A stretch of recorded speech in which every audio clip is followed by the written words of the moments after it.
네, 반갑습니다. 최태양 목사입니다. 올해 초에 이렇게 한 번 왔던 것 같은데 또 한 번 이렇게 방문하게 되어서 너무 큰 영광입니다. 단 한순간도 없었음을 이라는 제목으로 말씀의 은혜를 나누도록 하겠습니다. 열왕기서는 왕들에 대한 이야기로 가득 차 있는 말씀입니다. 그리고 이제 쓰여졌던 시기는 언제냐면 이스라엘 백성들이 포로에서 돌아오기 직전 아니면 돌아오는 과정 가운데 쓰여진 책이 열왕기서라고 이렇게 추측을 하고 있습니다. 자, 그러면 그때 그 성경들이 쓰여졌다라면 그 당시의 사람들은 아마 이런 두 가지의 질문이 있었을 것 같습니다. 하나님, 왜 우리가 이렇게 어렵고 힘든 가운데 있었습니까? 그리고 하나님, 이런 상황에서도 어찌 우리를 돕지 않으십니까? 라는 이 두 가지 질문들이 있었을 거라고 생각을 할 수 있을 것 같습니다. 열왕기서는 그 이스라엘 백성들에 대한 대답이 담겨진 말씀입니다.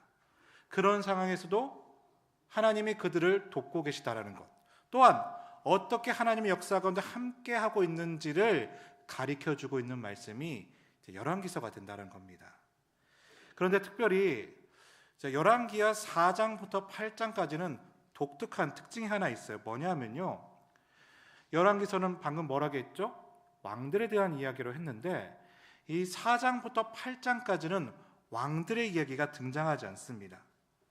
왕들에 대한 이야기가 등장하지 않고 어떤 사람들의 이야기가 등장하냐면요,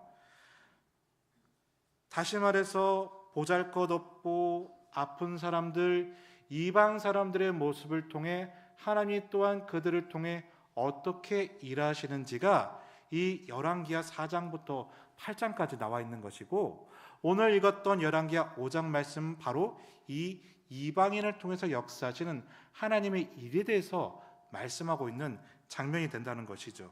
그래서 오늘 이 시간에는 그 이방인이었던 나아만을 통해 하나님이 어떻게 일하시는지를 살펴보면서요, 우리 삶에서도 하나님이 어떻게 일하시는지에 대한 믿음을 가지고 또한 우리가 말씀을 듣고 함께 기도하고 찬양하는 시간 되시기를 주님의 이름으로 간절히 축복합니다. 그래서 먼저 축복하기는 오늘 말씀을 통해 하나님의 역사가 내 삶 가운데 역사하는 그 나아만과 같은 동일한 일들이 여러분 가운데 함께 하시기를 주님의 이름으로 간절히 축복합니다. 자, 그럼 먼저 첫 번째로 살펴볼 것은 하나님의 역사가 어떻게 내 삶에 임하게 되는가. 먼저 우리 1절 말씀을 다 같이 한번 읽어보기를 원하는데요, 우리 1절 말씀을 같이 한번 읽어보겠습니다. 1절입니다. 준비 시작.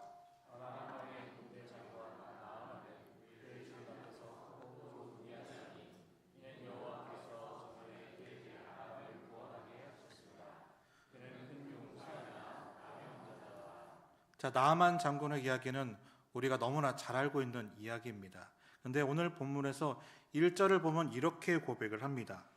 그가 나병에 걸렸어요. 그런데 결론은 뭡니까? 죽는 것이 아니라 완전히 나았다, 이 이야기를 하고 있어요. 그런데 1절의 말씀을 자세히 보시면 이렇게 되어 있습니다. 나아만 장군에게 어떤 일이 있었냐면요, 아람 군대를 데리고 싸웠더니 어떻게 했다? 이겼다라고 하고 있어요. 그런데 누가 아람 군대를 이기게 하셨나라면 중간에 보면 뭐라고 고백합니까? 누가 구원하셨다고 하죠? 여호와께서 아람 군대를 데리고 전쟁에서 이기게 하셨다라고 말씀합니다. 그래서 그는 큰 용사가 되어 있다고 하는데 1절 마지막을 보면 이 나아만 장군에서 또 뭐라고 설명합니까? 그가 어떤 병에 걸렸다? 나병에 걸렸다.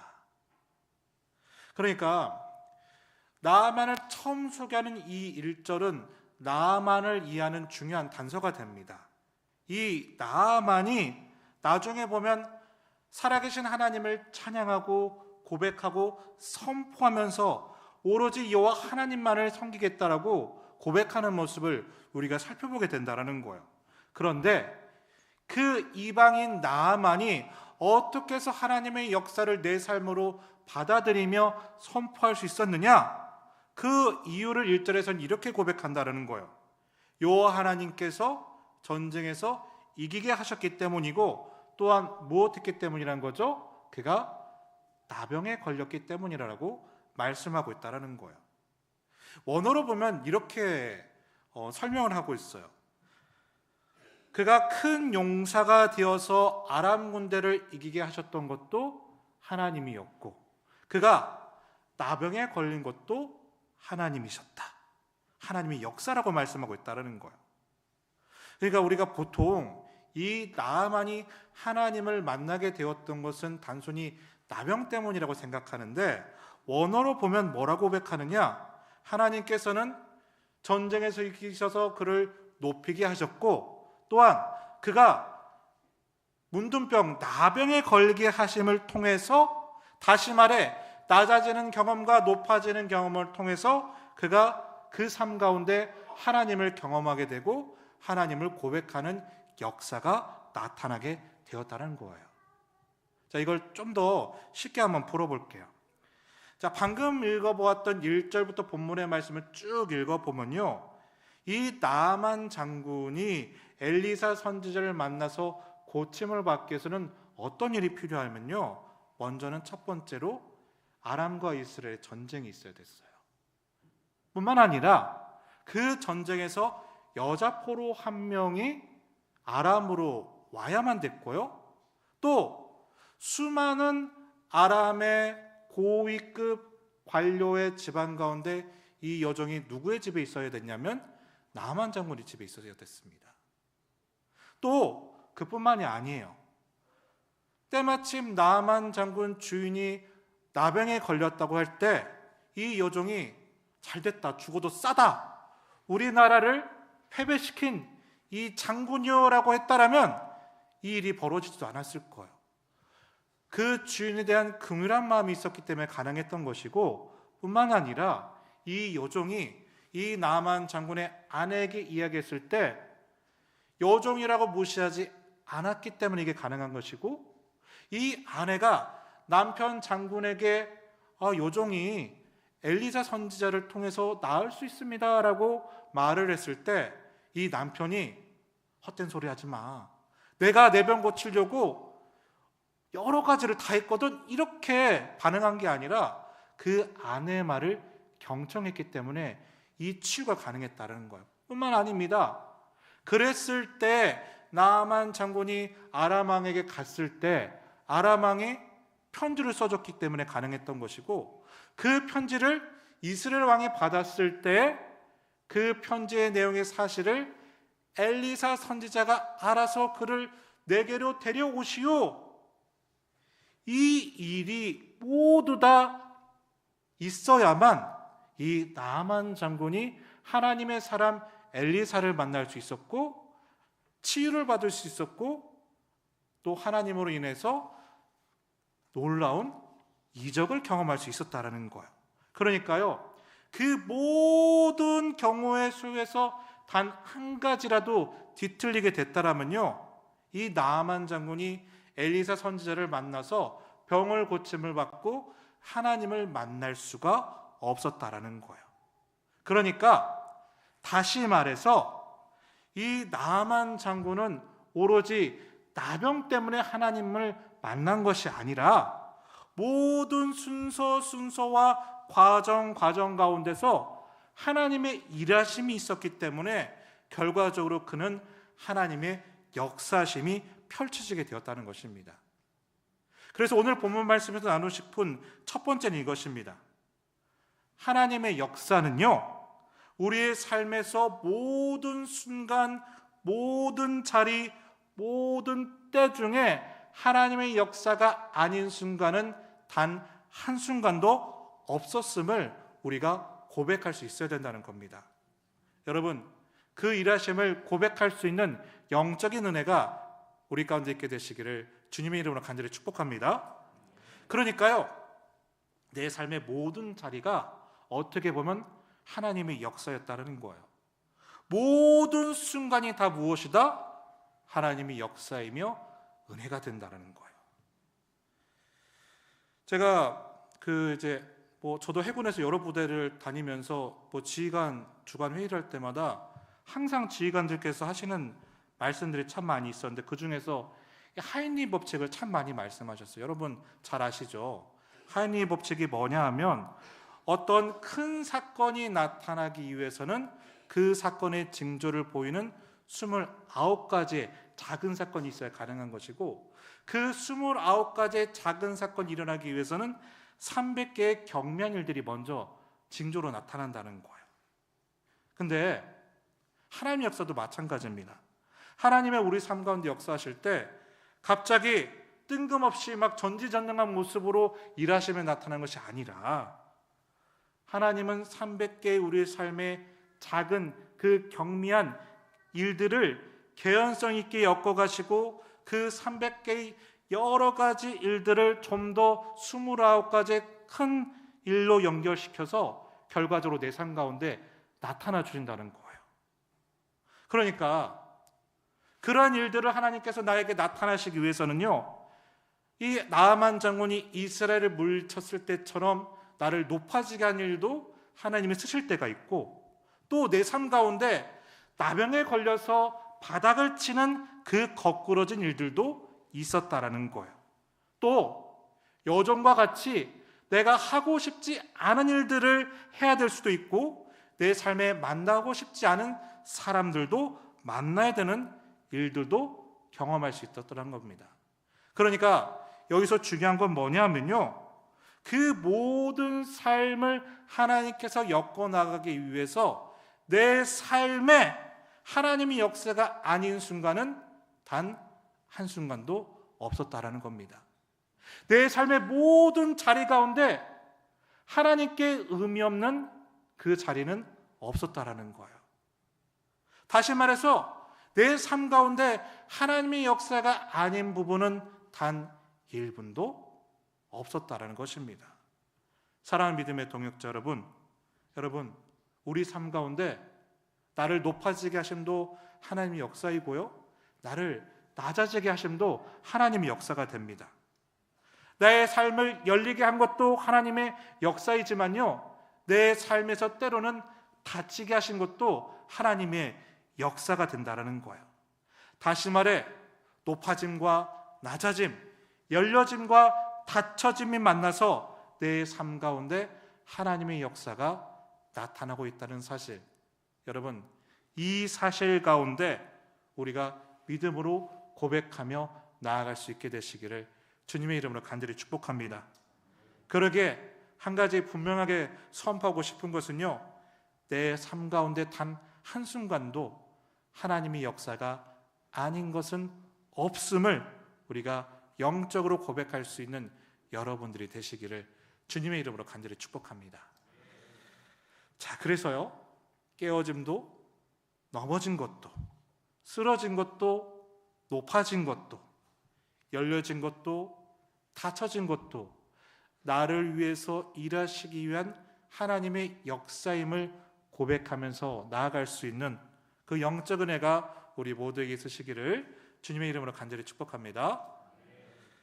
자, 그렇다면 그 하나님의 역사가 펼쳐지기 위해서 우리가 반응해야 되는 삶의 제세가 있는데요, 그러면 두 번째로 살펴볼 것은 그 반응이 무엇인지를 한번 우리 같이 한번 살펴보길 원합니다.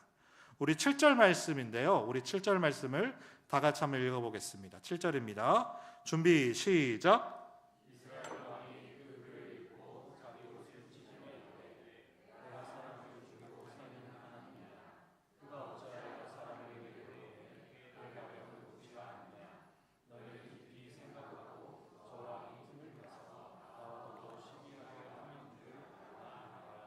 자, 그런 하나님의 역사를 통해서 결국 이 나아만 장군이 누구에게 가게 됩니까?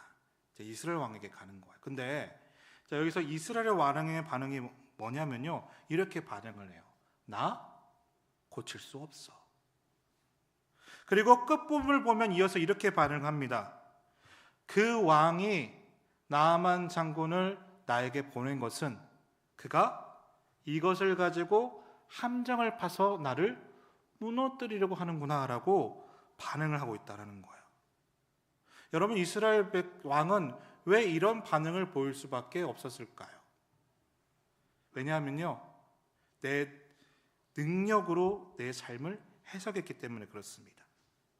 내 능력으로 내 삶을 바라보니까요, 해석도 내 능력받게 되지 않았다라는 거예요. 내가 나만 장군을 어떻게 고쳐? 라고 생각하니까 그는 그 상황을 어떻게 해석을 해버리죠? 저 왕이 나를 무너뜨리려고 하는구나, 반응하고 있다는 거예요. 자, 첫 번째 우리의 삶의 고백이 이것이었죠. 내 삶의 모든 역사는 하나님께서 주관하신다. 내 삶의 모든 자리와 모든 순간은 하나님의 역사 위에 있습니다 라는 이 받아들임이 있어야 된다고 했잖아요. 그렇다면 그 다음에 필요한 것은 뭐냐? 그러면 내 삶 가운데 있는 모든 역사를 어떻게 해야 되는 거예요? 하나님 앞에 올려드려야 되는 거예요. 그러니까 내 삶의 모든 순간을 하나님 앞에 올려드리면 되는데, 오늘 7절을 보니까 이스라엘 왕에게는 안타까운 모습이 있었다는 겁니다. 뭡니까? 이렇게 반응하죠. 내가 누구냐? 내가 사람을 살리고 죽이는 하나님이냐? 이렇게 반응합니다. 맞습니다. 그 모든 것은요, 하나님께서 하실 거예요. 그렇다면 우리의 삶에 필요한 고백은 뭡니까? 죽이기도 하시고 살리시는 분이 하나님이시라면 그 하나님께 맡겨야 되잖아요. 그런데 이스라엘 왕은 그러지 못했다라는 겁니다. 하나님은 나를 살리시고 죽이시는 영적인 고백은 있지만 정말 살리시고 죽이시는 하나님께 그는 맡기지 못하고 있었다는 거예요. 사랑하는 믿음의 동역자 여러분, 우리 하나님은 어떤 분이십니까? 나를 정말로 죽이기도 하시고 살릴 수도 있는 하나님이심을 여러분 믿음으로 고백하십니까? 그 하나님이 여러분의 하나님이신 것을 믿으십니까? 눈먼 자도 뜨게 하시고 죽인 자도 살리시고 저 홍해도 가르시는 하나님이 내 하나님이심을 여러분 믿으십니까? 이 고백까지는 우리가 모두 다 할 수 있다라는 거예요. 그런데 무엇을 못하느냐? 죽이기도 하시고 살리시는 하나님께 정작 고쳐주세요, 살려주세요 맡기지는 못한다는 거예요. 제가 이제 이 말씀을 준비하면서 예전 생각이 하나 났습니다. 제가 이제 부산에서 작전사에서 근무했을 때가, 그때가 이제 코로나가 한창일 때였거든요. 뭐 여러분도 아시다시피 우리가 코로나 때문에 예배를 드리지 못하는 일들이 참 많이 있었어요. 저도 이제 그런 상황 가운데 있다가 조금 이제 풀릴락 말락 하는 그 상황이 돼가지고 예배를 드릴 수 있는 순간이 왔다가도 못 드리는 순간이 오고 그런 적이 참 많이 있었습니다. 근데 어느 날 예배부장님께 연락이 온 거예요. 목사님, 예배를 못 드릴 것 같아요. 그래서 어쩔 수 없이 돌아온 전을 온라인으로 합시다라고 이렇게 전화를 해주시더라고요. 근데 제가 그 순간 이제 울컥한 거예요. 왜냐하면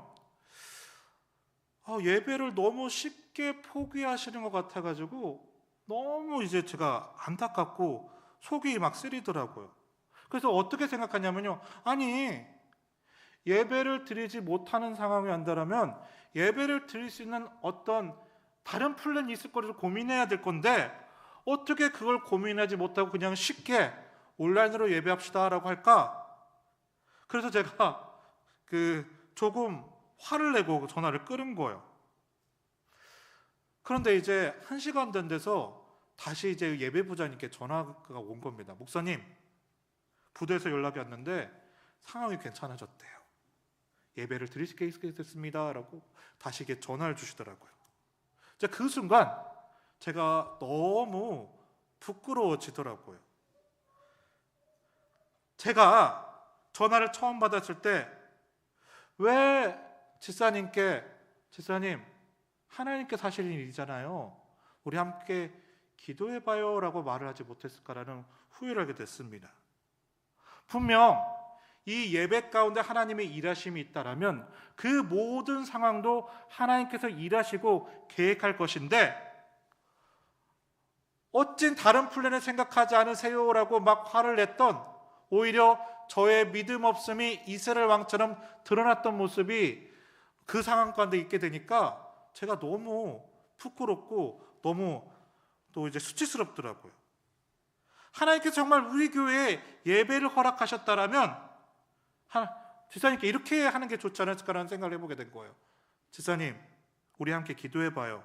그럼 하나님께서 우리 예배를 원하신다라면 분명히 예배할 수 있는 다른 방법을 허락하지 않으실까요? 예배하고 싶어서 모였던 우리에게 예배할 다른 방법을 허락해 주지 않으셨을까요? 왜 이 고백을 하지 않고 어떻게 그렇게 판단할 수 있어요? 라고 화를 냈을까? 제가 이제 그렇게 참 후회를 했던 기억이 있어요. 사랑하는 믿음의 동역자 여러분, 우리 삶에 내 삶 가운데 하나님의 역사가 나타나기 원한다면요, 내 삶이 하나님의 역사 가운데 있다는 것을 믿으신다면요, 우리에게 필요한 것은요, 그분께 맡기는 거예요. 그분께 구하는 것입니다. 그분을 찾는 겁니다. 단 입술의 고백으로만 그치는 것이 아닌 철저히 그분께 맡기고 철저히 그분께 신뢰하게 되시길 바랍니다. 그럼을 통해서 우리의 믿음이 입술에서만 그치는 것이 아니라 삶으로 나타날 수 있는, 행동으로 나타날 수 있는, 믿음의 고백으로 나타날 수 있는 그 일들이 우리 가운데 있게 되시기를 주님의 이름으로 간절히 축복합니다. 그리고 실제로 하나님께서 살리시고 건지시는 그 역사가 우리 가운데 진정으로 나타날 수 있게 되시기를 주님의 이름으로 간절히 축복합니다. 자, 마지막으로 하나님의 역사가 우리 삶 가운데 나타나기 위해서는 어떤 반응이 필요하느냐? 우리 9절과 10절 말씀인데요, 우리 교독해서 읽어보기 원합니다. 9절은 제가 먼저 읽고 10절은 여러분이 읽어보겠습니다. 제가 먼저 9절 읽어보겠습니다. 나아만이 이에 말들과 병거들을 거느리고 이르러 엘리사의 진문에 서니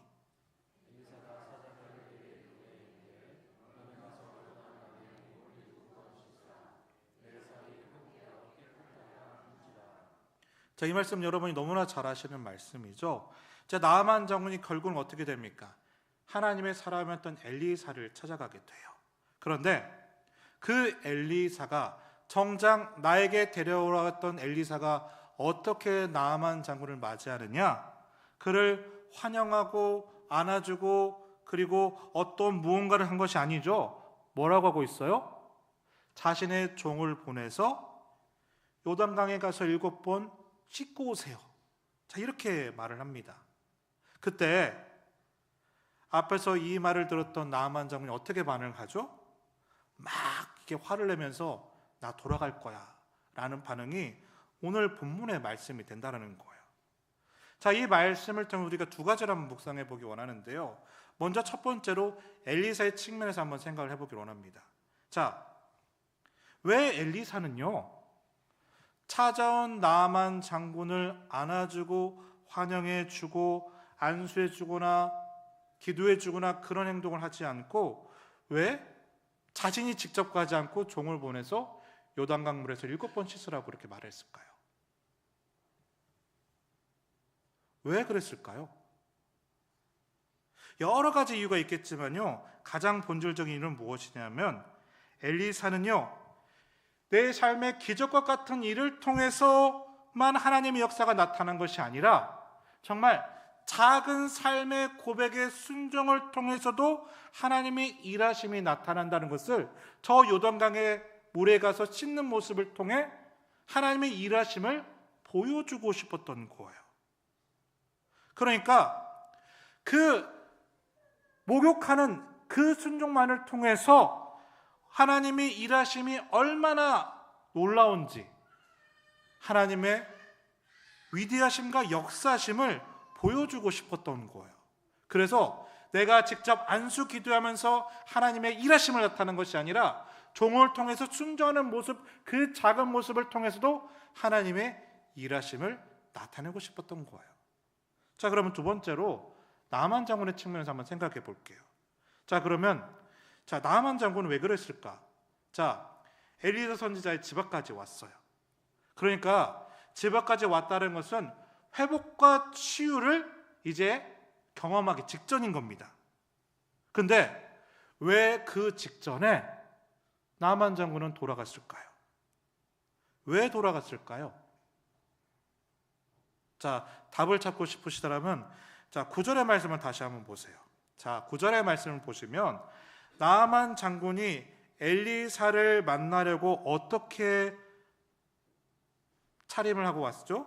무엇과 무엇을 거느리고? 말들과 병거를 거느리고. 자, 이 나아만 장군이 직책이 뭐라겠죠? 군대 장관이에요. 여러분, 군대 장관이요, 전쟁을 하러 나아가면 무엇과 무엇을 가지고 갑니까? 말들과 병거를 가지고 가요. 그러니까 지금 나아만 장군이 엘리사에게 갔을 때의 모습은 어떤 모습으로 간 거예요? 치유받고 싶은 소자의 모습으로 갔습니까? 아니면 군대 장관의 모습으로 갔습니까? 군대 장관의 모습으로 갔어요. 내가 죽을 수밖에 없는 그 병자의 모습으로 하나님의 사람 앞에 간 것이 아니라 말들과 병거들을 이끌고 갑옷을 입고서 나 이런 군대 장관이야, 나 이런 수많은 병사들을 인솔하는 내가 장군이야 라는 모습으로 찾아간 거예요. 엘리사 앞에. 자, 우리의 삶의 모습으로 한번 적용을 해보길 원합니다. 여러분, 하나님의 역사가 내 삶에 이루어지기 위해서 중요한 자세가 하나 있어요. 뭐냐? 저로 이야기하면 나도 하나님 앞에 나아가기 위해서는 목사의 모습으로 나가면 안 되죠. 그렇죠? 저도 하나님 앞에 나아가기 위해서는 어떻게 나아가겠습니까? 죽을 수밖에 없는 죄인의 모습으로, 이 강단에 서는 곳조차도 부족한 모습으로 하나님 앞에 나아가야 되는 거죠. 어떤 직책을 가지고 나아가는 것이 아닙니다. 그 사람이 어떤 배경으로 하나님께 나아가서는 안 된다는 거예요. 그래서 우리는 하나님께 나아가기 위해서는 어떻게 나아가야 돼요? 내가 있는 그 말들을 내려놓고, 내가 가지고 있는 그 병거 내려놓고, 내가 입고 있는 그 갑옷을 벗고 하나님께 나아갈 수 있어야 된다는 겁니다. 죽을 수밖에 없는 죄인의 모습으로 나아가만 하나님의 역사가 내 삶에 나타나는 것이지, 하나님의 역사 앞에 우리가 나아가게 되는데 고개를 빳빳이 쳐들고 군대와 병거를 이끌고 갑옷을 입고서 하나님 저 이런 사람이에요, 하나님 내가 이런 사람인데 나병 한 장 치유 못해줘요, 이런 모습으로 나가면 안 된다는 겁니다. 그러면 어떻게 하나님의 역사가 그 삶 가운데 도저히 나타날 수가 있었겠느냐는 말이에요. 그래서 하나님께서는 엘리사를 통해서 나아만에게 요구한 것이 있어요. 어디로 가라? 요단강으로 가라. 무엇을 하라? 목욕을 하라. 목욕하려면 어떻게 돼요? 그 병거와 그 군사들을 다 물리치고, 심지어 내가 입고 있는 갑옷도 다 벗고서 알몸인 모습으로 하나님 앞에 대면하는 모습으로 나아갈 수밖에 없죠. 그러니까 그 요단강의 자리는 군대 장관으로 가는 것이 아니라 군대 장관의 모습이 다 벗겨졌던 자리가 요단강이었다는 거예요. 그래서 우리 삶에서 하나님의 나타나심이 나타나기 위해서는 군대 장관이라는 것을 증거하고 있는 그 말들과 병거들과 갑옷을 하나님께서는 다 벗기시게 한 후에 그 삶에서 하나님의 역사가 나타나도록 인도해 주신다는 거예요. 그러게 우리가 그 하나님 앞에 나아갈 때는 고백할 것이 있죠. 인내하신 구세주여, 내가 비오니 죄인 허락하실 때 날 부르소서. 여러분, 이 고백의 모습으로 나아갈 수 있을 때야만 진정 하나님의 일하심이 내 삶 가운데 나타나게 되심을 믿습니다. 사랑하는 믿음의 동역자 여러분, 도전드립니다. 우리가 하나님 앞으로 나아가게 될 때에 내 진짜 모습으로 나아갈 수 있는 영적인 고백이 우리 가운데 있게 되시기를 주님의 이름으로 간절히 축복합니다. 병거 내려놓으시고 나아가는 겁니다. 말들 내려놓고 나아가는 것이고요, 갑옷도 벗어 던지고 하나님 앞에 내 모습 그대로, 죄인의 모습 그대로, 병자의 모습 그대로 나아가게 될 때 하나님은 우리를 통해서 일하시게 된다는 거예요. 그럴 때에 하나님은 이렇게 역사해 주시는 거예요. 오늘 이 말씀 읽고 말씀을 정리해 볼 텐데요, 11절부터 13절 말씀인데 교독해서 읽고 13절 말씀 합독해서 읽어보겠습니다. 제가 먼저 11절 말씀 읽어보겠습니다. 나아만이 노하여 물러가며 이르되 내 생각에는 그가 내게로 나와서서 그의 하나님 여호와의 이름을 부르고 그의 손을 그 부위에 흔들어 나병을 고칠까 하였도다.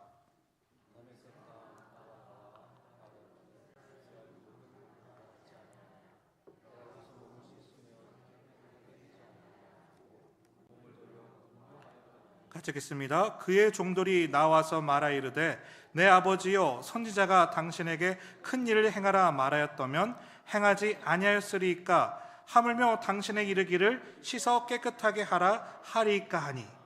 자, 이 나아만이 엘리사 이야기를 처음 듣고는 어떻게 했죠? 나 안 해라고 하면서 거절을 했어요. 그런데 그 나아만 장군 옆에 있는 신하들이 뭐라고 합니까? 아니, 장군이시여, 당신이 그동안 나병을 고치려고 얼마나 많이 노력했습니까? 하물며 저 요단강에서 목욕 한번 못하십니까? 할 수 있잖아요 라고 말할 때 비로소 이 나아만 장군은 요단강에 가서 군사들을 물리치고 말을 뒤로 물리고 갑옷을 벗어서 몸을 씻어요. 자, 그러니까 여기서 나타난 나아만의 순종은 어떤 순종입니까? 기뻐서 했던 순종이에요? 마지못해서 한 순종입니까? 마지못해서 한 순종입니다. 어떻게 표현해보면 억지로 한 순종이고요, 할 수 없어서 겨우겨우 한 순종이었어요. 자, 근데 여기서 질문 하나 드려볼게요. 자, 그렇다면 우리 하나님께서는 기뻐하지 않는 순종을 받을까요? 안 받을까요? 내가 억지로 하는 순종 하나님께서는 받으실까요? 안 받으실까요? 우리 딴에는요, 안 받아야 맞아요. 우리 생각으로는 안 받으셔도 되거든요. 근데 오늘 본문의 말씀은 어때요? 하나님은 그 순종까지도 받으셔서 나아만의 삶 가운데 치유와 회복 역사를 나타내 주신다는 거예요. 왜냐? 하나님에게 있어서 최선은 뭐냐?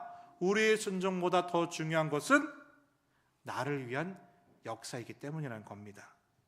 나의 최선을 더 중요하게 생각하시기 때문에 하나님은요, 기쁘게 행하지 않는 순종도 받아주시고 그 순종으로 역사해 주신다는 거예요. 그러게 사랑하는 믿음의 동역자 여러분, 도전드립니다. 내 자식, 내 배우자의 억울한 순종이 무슨 소용이 있을까? 내 자녀들 억지로 교회에 나오게 한 게 무슨 유익이 있을까? 아닙니다. 소용이 있어요. 일하심이 있습니다. 그래서 저는 이 나아만 장군의 억울한 순종을 통해서 이런 기도를 또한 해보게 됩니다. 하나님, 저 성도 억지로라도 순종하게 해주세요. 마음에 들지 않아도, 힘들어도, 어려워도 주님, 억지로라도 순종하게 해주세요. 그래서 하나님의 역사가 나타나게 해주세요. 여러분 삶 가운데 이러한 순종으로 말미암아 하나님의 역사가 또한 나타날 수 있는 그런 일들이 여러분 가운데 있게 되시기를 주님의 이름으로 간절히 축복합니다. 말씀을 정리하겠습니다. 하나님의 역사는요, 어려운 일들만을 통해서 나타나는 것이 아닙니다. 또한 하나님의 역사는요, 좋은 일들만을 통해서만 나타나는 것이 아닙니다. 그 모든 것들이 연합해서 하나님은 나를 위해 일하시고 계세요. 그 얽히고 설켜나가면서 나를 위해 일하시는 것이 하나님의 역사이고, 그러기에 내 삶의 모든 순간은 하나님의 일하심이고 은혜가 됩니다. 내가 넘어지고, 내가 실패하고, 내가 병들었을 때도, 내가 약할 때도 하나님은 그것을 통해서 여러분을 통해 일하시고 계십니다. 더불어 그 고백이 있으시다라면 나약한 이스라엘 왕의 고백처럼 입술의 고백으로 그치는 것이 아닌 직접 하나님의 역사로 맡겨드림에 그 고백이 여러분과 있게 되길 바라고요, 하나님께 나아갔을 때는 내 군대 장관의 모습으로 나아가는 것이 아닌 내 말들도 물리고 내 병거도 물리고 내 갑옷도 벗어 던지면서 부족하고 나약한 모습으로 하나님께 나아갔을 때 하나님 우리를 통해 일하실 겁니다. 더군다나 억지로한 순종이라도 나를 향한 최선이 있으시기에 하나님은 그 일을 통해 여러분을 살리시고 세워주시고 도와주실 것입니다. 그 하나님을 신뢰하면서 나아갈 수 있는 우리 믿음의 백성들 되시기를 주님의 이름을 간절히 축복합니다. 우리 같이 기도하시겠습니다. 주님, 그렇습니다.